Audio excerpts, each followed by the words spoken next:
Welcome to the Radical Responsibility Revolution podcast. This is where we are transforming lives, inspiring you to reclaim your health, your wealth, and the power of your mind. Here we share actionable insights, inviting you to turn inwards and design your life of purpose and abundance. Welcome back to another episode of Radical Responsibility Revolution. And I want to set the table for this one, folks. You all know I spend a lot of time talking to women about power, intuition, and coming home to themselves. Every once in a while, I meet a man who makes me go, okay, we need this conversation. And Scott Caspell is one of those men. He's not coming in with that bro energy, the hustle louder, push harder, dominate the room narrative. Oh, no, no. He's coming in with something really special, much more interesting presence, depth, awareness, and honestly, a willingness to go where most people don't go. He's led wilderness expeditions across the globe. He's worked with youth, indigenous communities, and men navigating identity and purpose. He's now guiding people into deeper self awareness and personal mastery. Scott's work sits at the powerful intersection of masculinity, vulnerability, and what it actually means to be human right now. So, Scott, I'm so excited about having you on because I think that men are struggling with masculinity right now. The first thing I want to ask you, what is the thing that you are the most proud of in your life of all these magical things that you have done? Thank you. Thank you for hosting me. Thank you for the introduction, Sure. and thank you for the question. We could touch on a range of the experiences spanning all seven continents that my work and my travels have led me through. But right off the bat, the thing I'm most proud of that's most alive in my life right now, honestly, is parenthood and fatherhood, and being present with my young daughter and everything that's revealing about myself, about what I believe to be true and important in this world, and coming back into alignment when I might slip out of presence or awareness or open-heartedness that I really want to be experiencing. So it's really the forefront for me of my personal depth and exploration, and definitely something I'm most proud of. So, when you slip out of your alignment, give me an example of what you mean by that, because everybody has their own definition of that. Mhm. If in alignment for me means being present and loving, open-minded and open-hearted with my daughter, slipping out of alignment with that would be when I lose my patience simply. And that happens, it can happen regularly, but for me, it's the alignment piece is about noticing it and about stepping back towards being the loving, supportive father that I can be and I want to be consistently. Yeah. I think that's interesting because I'm not a parent, Yeah. and there is a larger conversation going on, especially in the Western Hemisphere, of women choosing not to be parents Yeah. for various reasons, one of which is not to be looked at as that's our only job on the planet. Hmm. And yet, this idea of being a parent is so important. It's how we survive. But this idea that kids can exasperate us, Yeah. truly. Oh, yeah. I don't care how zen you are. Come on. Oh, yeah. It can happen, right? It can happen. But what you said was it's the awareness, Mm. right? So, how have you developed a skill to become aware when that's happening, when Mm. they do lose it a little bit in whatever way they lose it, Yeah. but they're not aware? It's just an automatic response. So, share a little bit of that. I have a methodology. Of course, I don't pretend to be a master at it, but I'm active in the process. So I want to Yes, start off with that. But for me, it well, yeah. starts with the vision or the intention of the man I want to be, the person, the father that I want to be, how I want to be showing up.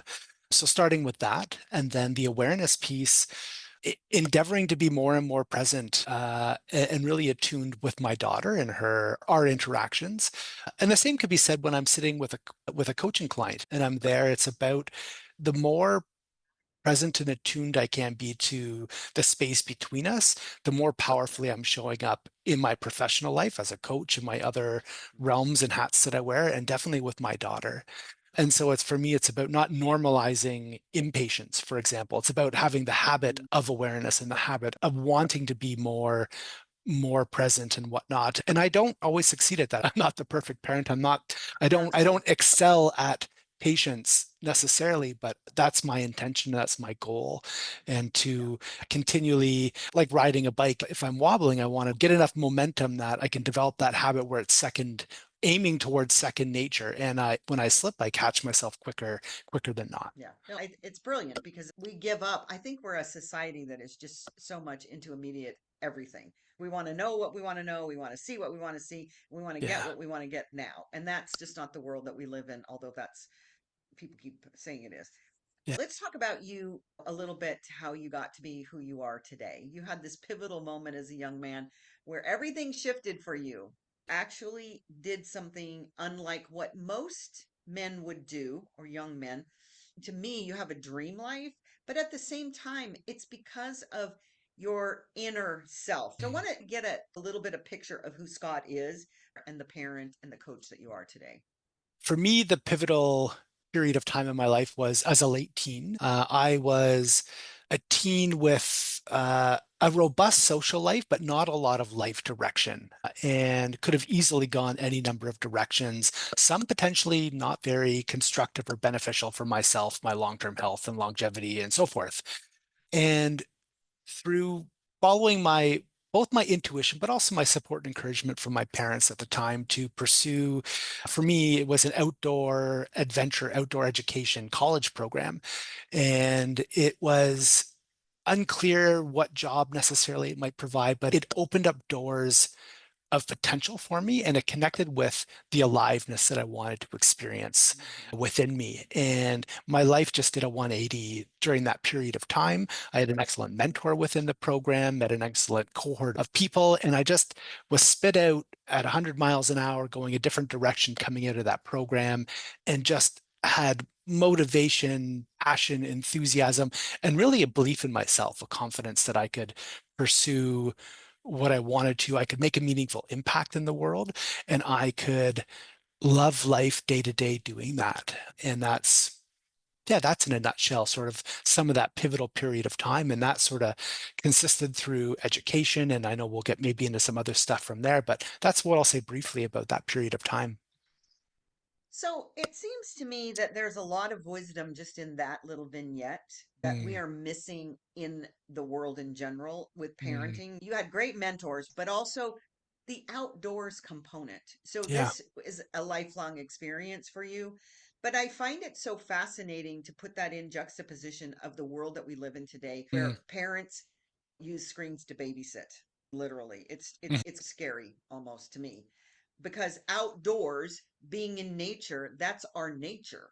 And yeah. so I want you to put yourself back into that experience being a kid and Mm, a young man and yeah. experiencing the outdoors. There's a lot of issues, even in my own community. There's teenagers that are lost and they don't know what they're doing. It feels like it is this restriction on kids and their youth to be outdoors. So I want Mm. you to share some of your experiences with that, how you connect that with your own daughter as well. I love that. And you've touched on a number of things that resonate strongly with me. Being in nature, yes, for me, it's where I feel most uh, at home within myself, most alive, most comfortable. And I think some of those early experiences for me, I was encouraged. I was outside all the time as a child. We'd come home from school, we'd be sent outside, come back home when dinner's ready, go back out until it's dark, and so on and so forth. And within that, I think, is both a philosophy that you can be trusted as an individual, that the world is a safe place for you to be in and to explore, and really to find your own way in the world, to explore and to be free to fall down, to pick yourself up, and so forth. And that's speaking in generalities, but I think that was a theme throughout my childhood. But then throughout my teen years, I had uh, I guess I could just say freedom to explore the world and to go make decisions that I was going to make at the time. And then into that pivotal moment, again, the encouragement from my parents to trust myself, to follow that intuition. And it wasn't the ticket to a law degree or something that was like a set path of known success, but more of trust yourself and the world will provide to you. There's an intuitive piece, which I know is big on your side, freedom and space to have that experience, to make those decisions, to be myself and to allow myself to emerge as time unfolds. So that's what comes to mind. And more, of course, could be said about that. But what lands for you as I say that? Oh my gosh, the idea that the world is here as our playground, that it's good to us as Mm, opposed to it's not fearful. And mm, over time, I was raised the same way, feels like 100 years ago, but the fact is that we go outside, stay out till dark, and then come in. You trust, mm. sadly, there are some communities that I don't know that if I had children or grandchildren at this point, that I would want them outdoors playing by themselves. Yes, yeah. But the thing is that what I love so much about that is that brilliance of allowing a child to feel that they can be okay in the world. They're Mm, there as the safety net. And so mm, I wonder how that's showing up for you and your daughter, mm. because boys are different than girls. How do you share with your daughter some of these concepts of that trust, of that confidence in her that she can find her own way, but that you are her safety net?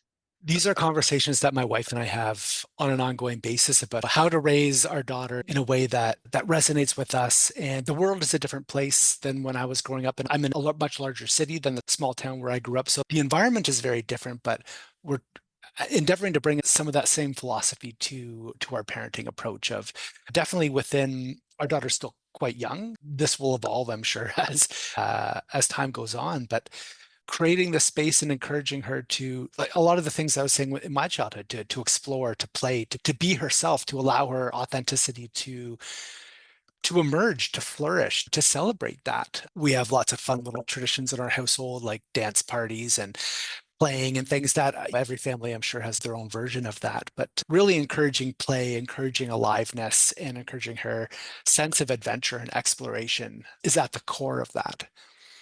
Yeah. You said something, and I just want to make a note that we have dance parties and we're playful, and most people or a lot of families do that. So have you talked to your wife about what your plans are for allowing them to have screens? We do talk about it on an ongoing basis because it could be so easy to lean on screens in our life. We're not a family that we're not big on television or whatnot, but of course we have our phones around us, and Mhm. she loves looking at photos and videos of her or family experiences. And so how can we use the technology in a way that can foster some of the things that we want to promote and welcome in our life while not letting it go beyond that. Once she's into the school system, which will be next year when she's in kindergarten, that's where if she starts seeing kids around her with screens, that's going to be, I think, where the challenge Yeah. gets put forth to us. But at this point, we're able to control what she's put in front Yeah. of pretty well, but that's going to shift really soon for us. Open conversation between my wife and I, and then also sharing ideally the intentionality behind our approach with our daughter as well, rather than just strict yes or no, is I think going to be some of our approach with parenting, at least in general. Yeah. And I think that's just life in general. It's fluid. Yeah. It's fluid as long as we're intentional and we're making intentional decisions and also giving ourselves the space to pivot. Yeah. Because if we make a decision and it doesn't seem to be working the way we desired, there's always that fluidity to make a different decision. And as a coach, that's so important as well for your clients. So I want to talk Absolutely. about you being a wilderness leader. You took this opportunity from having this foundation as a young man and then became this wilderness leader. And so Hmm. I want you to talk about that so that people have a really robust understanding of who you are and what your foundational principles are besides just going out and play. And also, you went to the freaking Arctic. So following the pivot and the program that I talked about earlier, I find myself 20 years old, leading backcountry canoe camping trips in Ontario with international clientele, cooking over an open fire, doing wolf calls in the evening, looking at the northern lights and the glimmering stars above us. And I that was what I was doing in our summer months. I pursued additional education to become a certified teacher. That's another part of the story. But the wilderness work, it was just the only thing I wanted to be doing when I wasn't leading trips with other either youth groups or adult groups. I was doing my own personal exploration and expeditions with friends, with partners.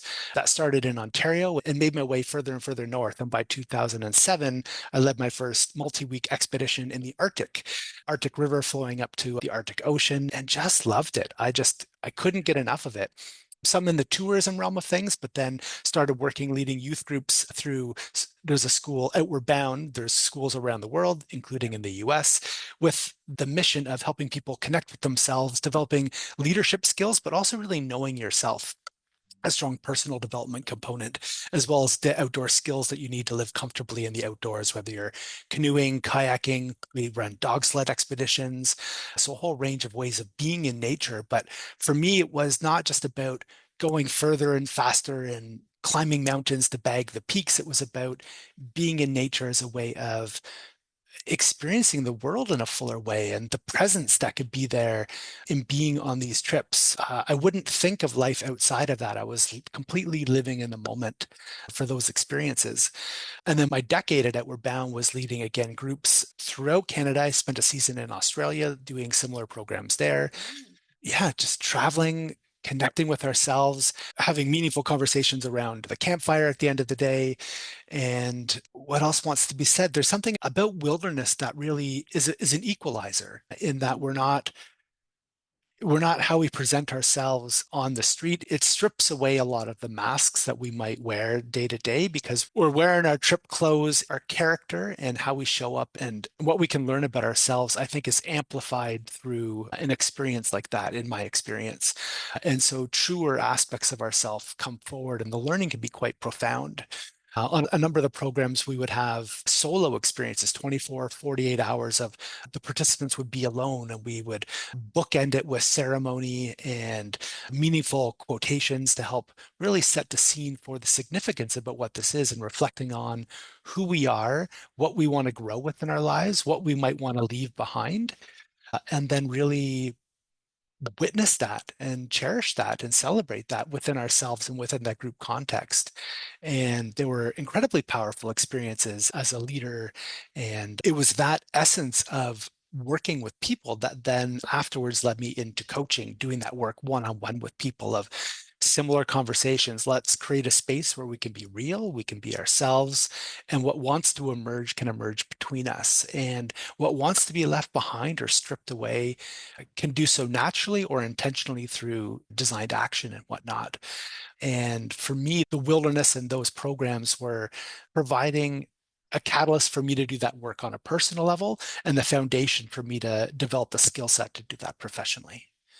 I love this. I talk to women about this a lot. We got the masculine playbook, which I did. Mm, I was the best man in the room. But the fact is that men got a masculine playbook too about what you're supposed to do. You mm, threw that playbook completely out. You mhm, threw it out, which is very courageous, especially when you're young. mhm, Does not really give what you just described, which is so beautiful. And the experiences that you then can take into this coaching business of mm, being present, of witnessing one another, of being in these solo experience. It's beyond, I'm just in awe of it because I don't think I've met anybody that had this particular path. So I want to mm, now go into this idea of coaching, of how you bring this in and how you mm. really allow that frequency and energy to sit in the room with your clients. Absolutely. Yeah. Between some of the experience I've been describing and my current work as a coach, I also worked with my own coach. I hired a coach to work with me, and uh, a handful of the people I did some of the previous wilderness work went into the coaching realm of things, which is just a twist on the work we were doing with youth and adult groups. And through work with a coach, it became clear that was a real potent avenue for me to do work that's really meaningful to me. And um, it felt very natural, like a natural next step for working in a way that is for it uplifts other people. It helps me, and actually similar to the wilderness work, although the sessions are often 60 or 90 minutes long. I am in that Hmm. state of presence. I am in a state of Right. flow often during that process. So it connects me to my inner self. And in doing the work, I believe it's helping bring my gifts to the world in a way that I think makes the world a more, not sure what it does. It helps people connect with themselves, their inner clarity, their inner knowing. And then through that, I think the ripples out from there. Yeah. And there is nothing that can replace the experiences that you've had, Mm. particularly in the wilderness, Right. of that connection, of bringing that in. That's why I love retreats so much, is because Yeah. when you get out of your usual daily habits Yeah. and you get an environment that's beautiful, that's nature, that's full of life and energy, and Yes. you have somebody that knows how to facilitate that, you can't get that with training. You bring all of that frequency and energy into Mm. that room to Yeah. be with in community with somebody, and that is Yes. invaluable and irreplaceable. Yes. So I just want to acknowledge you for the journey that you've taken.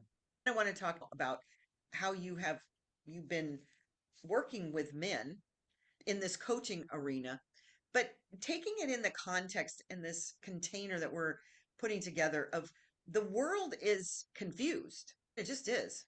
Men Mm. and women are confused because they're confused of this thing called a role. I don't think that there's a role for people. There's being human and Mhm. following your heart, and then you just see how that works. But men got just as bad of a imprinting as women did. Share some of your experiences with some of your clients that are men. I think it's fascinating to hear Mhm. from a man's perspective.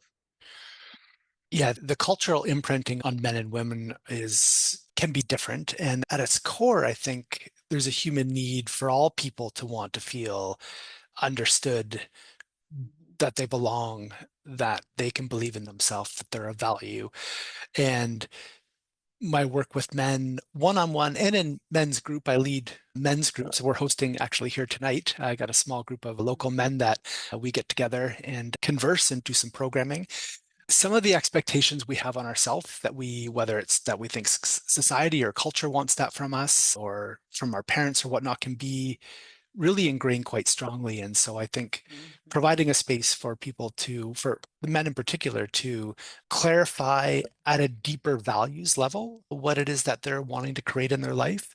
And then with men in particular, it seems to have the structure or the action plan that they can follow through with Mhm. that, but starting with really that intention of what it is they want to be creating, and not just on the surface level, but actually going a few levels below that. So we say we want Mhm. this. Why is it we want that? And what does that provide for ourselves? And then what does that provide? And really going a little bit deeper can really be quite beneficial, as often the surface level problem that might be brought as to a coaching session is often not what actually needs to be addressed. And if we can deal with things on that surface level, but often people don't come back consistently. And it's not about coming back, but there's also not the progress that they want to make or change in their life as well.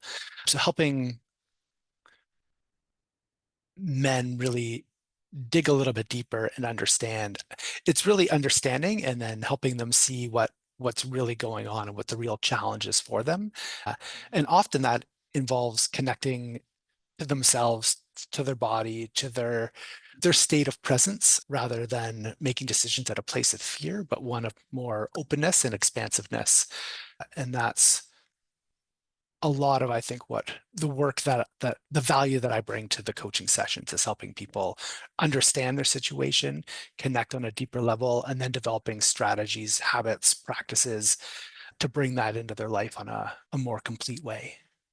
So you did say something that have the same really basic needs as women, and that is to be seen, to be heard, to be understood, and to have value.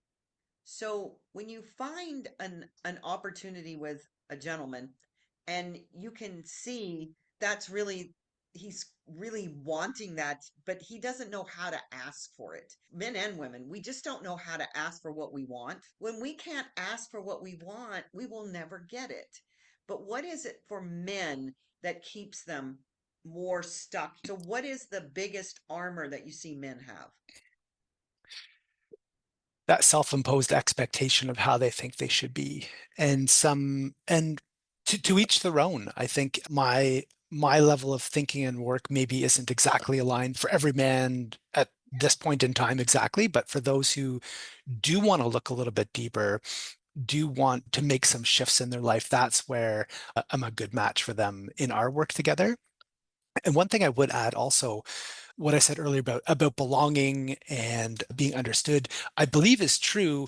But as you reflected that back, it seemed true but incomplete. And I would say that there's probably some other qualities as well, like aliveness and like a sense of freedom and a sense of trust in ourselves or confidence that we can be okay and we can trust ourselves to navigate forward. Those I think would complement what I said earlier, and it's probably still complete in the bigger picture. But and so for the men that I'm working with, and for myself as well, I yearn for a sense of aliveness, a full Hmm. range of emotions, including some of the difficult ones, and to be able to process them and to celebrate our wins and to grieve our losses, but to know that that's like there's a fullness in life rather than just a simplicity in looking for only certain types of experiences. And a freedom to make decisions and to be ourselves, I think is another one of the big needs that I have personally, and I've seen reflected in a number of the people that I work with too. I think it'll respond maybe in a slightly indirect way. There's been, as you mentioned, a lot of conversation around men, masculinity, the manosphere lately. There was a next Netflix documentary released recently, I think titled The Manosphere. And I watched it, and it's interesting in how it's about the strong end of the bro culture that you're mentioning around lack of masculinity to lack of emotional depth, but a lot of achieving outward success and that Hmm. type of thing. Hmm. But for me, it was also very incomplete because there's also an emerging, I think it's been consistent for some time, but it's also present in society and in some ways growing of men and men's groups getting together to celebrate what's good about our life, about being men, and picking each other up, but so we can go back into our communities and our families and be stronger role models, be better parents and so forth. And the men's group that I'm a part of, for example, which is along the themes of the Mankind Project and organizations like that, which are really about emotional awareness, emotional depth, not stripping away the masculinity. We can still be Right. warriors, but warriors of decisiveness, warriors of Hmm. determining what's important to us and the world Yeah. we want to create and advocating for that, striving for that, creating that while still being in touch with ourselves and our sensitive side and how we're showing up. And there are a number of exercises, for example, that actually give language to the emotions that we're feeling and even where in our body we might be feeling that. So literally there is a subculture of the men's movement that is around emotional intelligence and how we can leverage that to be better at everything and to lift the women and the children and the elders up as well. It's about community bonding and whatnot rather than competition and those things that might be thought of when we think about men and men's groups getting together. There are some that might be actually the antithesis of that or the opposite of that, Hmm. as I'm sure we're aware. And that's to say that, yes, I think it's important. It is happening. And it's good to be aware that those are options for us and for the men in our lives to access if we think that would be Yeah. beneficial for them. Yeah. That's brilliant. I love that. And so I just want to wind this down a little bit because I would probably be able to talk to you for hours because I think Yeah. that this is just one, I think it's a really important conversation for the planet Yeah. to talk about that we are all literally humans on the planet wanting the same thing. We want to be Mhm. loved. We want to be accepted. We want to be in relationship. We want to be in community. It's not really hard. And Mhm. yet we've layered all of these things on top of it. So and all of your information because women if for any women that are listening to this I would recommend that you hire Scott for your husband to be a coach because you just have that energy that could bring a relationship. I know you're not a relationship coach, but when you get that energy infused into a relationship, it's really quite magical and Mm. I believe that you're just doing God's work on this planet. So I want to ask you, because I ask everybody this question about 2026. We're already almost we are in April. What is your best wisdom that you want to give to men and women on this Mm. planet right now with all of your vast experience about what 2026 could be for them if they did one thing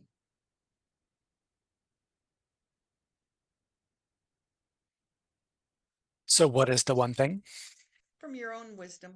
This is your intuition.